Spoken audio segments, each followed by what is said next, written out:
महादेवाय ते नमः। नमस्तेऽस्तु भगवन् विश्वेश्वराय महादेवाय त्र्यम्बकाय त्रिपुरान्तकाय त्रिकाग्निकालाय कालाग्निरुद्राय नीलकण्ठाय मृत्युञ्जयाय सर्वेश्वराय सदाशिवाय श्रीमान् महादेवाय नमः।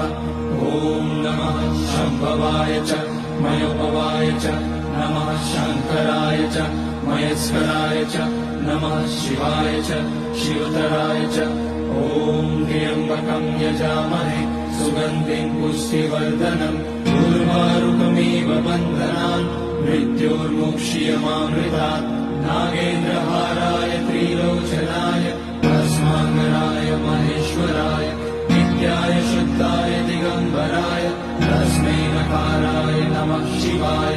मन्दाकिनी सलिलचन्दनचर्चिताय नन्दीश्वर